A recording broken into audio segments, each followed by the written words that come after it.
जो लोग ईमानदारी से काम करना जानते हैं उनको किसी भी नियम, किसी भी रूल से कोई भी डर नहीं लगता है। डरता सिर्फ वही है जो कहीं ना कहीं अपने काम में चोरी कर रहा होता है। अगर आप एक एईपीएस संचालक हैं या फिर आप किसी भी बैंक के माध्यम से एक सीएसपी हैं तो ये वीडियो आपके लिए काफी महत्वपूर्ण साबित हो सकती है।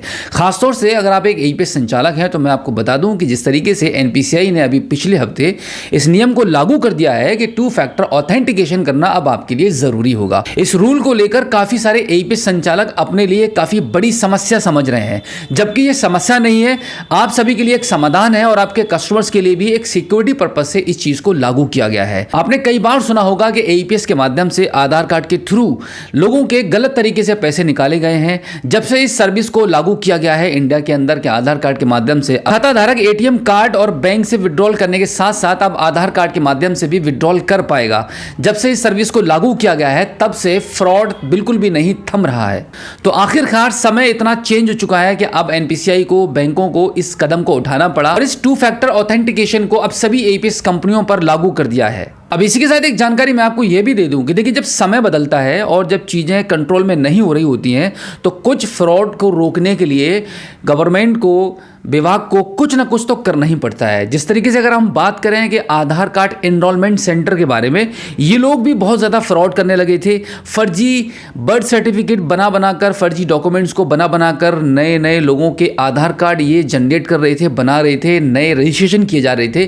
तो इस चीज़ को कंट्रोल करने के लिए भी यूआईडीएआई ने एक बहुत बड़ा स्टेप लिया है कि अब जितने भी इंडिया के अंदर आधार कार्ड एनरोलमेंट सेंटर हैं उन सभी पर 18+ के जितने भी आधार कार्ड नए एनरोलमेंट किए जाएंगे उनकी जो इंक्वायरी होगी वो एसडीएम लेवल पर अब इंक्वायरी की जाएगी। यानी कि आप समझ पा रहे हैं कि एक सरकारी इतना पावरफुल आदमी इस चीज को लेकर इंक्वायरी करवाएगा और अगर इंक्वायरी करने में एसडीएम लेवल पर जो इंक्वायरी होगी, जहां पे लेखपाल और कानून को इस चीज को हैंडल करेंगे, अगर वो इस चीज को पाते हैं कि आधार कार्ड एनरोलमेंट सेंटर के द्वारा फर्जी डॉक्यूमेंट को लगाकर नया आधार एनरोल किया गया है तो वहां पर अब उस सेंटर के खिलाफ कार्रवाई होगी और जिसने भी ये काम किया होगा उसको ऑन द स्पॉट जेल भी जाना पड़ सकता है। अगर हम एईपीएस को लेकर पिछले 1 साल पहले की बात करें तो आप पाएंगे कि इतना रेस्ट्रिक्शन बिल्कुल भी नहीं था। ना तो बैंकों ने अपनी एईपीएस विड्रॉल पर इतनी बाउंडेशन लगाई हुई थी। स्टेट बैंक ऑफ इंडिया की एईपीएस निकासी एक दिन के अंदर मैक्सिमम 2-3 बार तो हो ही जाती थी। बैंक ऑफ बड़ौदा बहुत अच्छे से चल रहा था, सेंट्रल बैंक ऑफ इंडिया की अच्छे से निकासी हो रही थी। तो अब अगर आपको ये सुनने को मिल रहा है कि इतनी सारी बैंकों ने एईपीएस पर कंट्रोल कर लिया है, अब वो पैसा नहीं निकाल पा रहे हैं उन बैंकों के ग्राहक, तो इसमें परेशानी वाली बात नहीं है।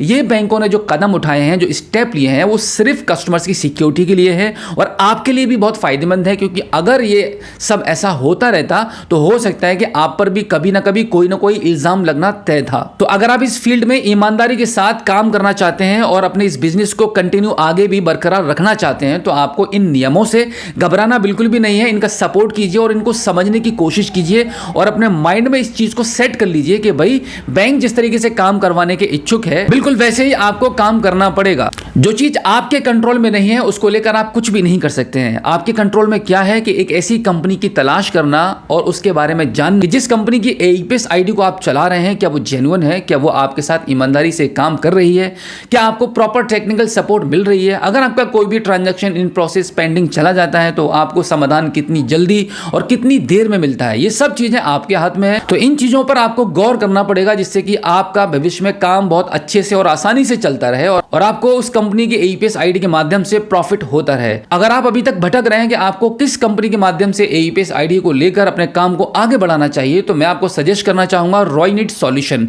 इस कंपनी की एईपीएस आईडी मिलेगी आपको मात्र 499 रुपए की। अगर मैं इस कंपनी की टेक्निकल सपोर्ट की बात करूं जो कि अदर कंपनीज में अभी तक आपको नहीं मिली होगी, बहुत ही अच्छी और बहुत बढ़िया सपोर्ट है कंपनी की। आपके ट्रांजेक्शन करने के दौरान कभी भी आपको कोई भी समस्या होती है तो बहुत जल्दी कंपनी इसका सॉल्यूशन करने की कोशिश करती है। रॉयनिट एईपीएस आईडी को जब चलाएंगे तो आप एक अलग ही फील करेंगे और बहुत ही अच्छा आपको महसूस होगा।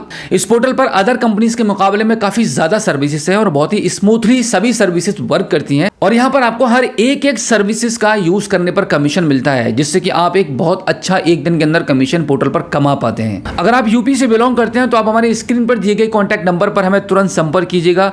रॉयनिट सीएसपी आईडी आपको मिलेगी मात्र 499 रुपए में।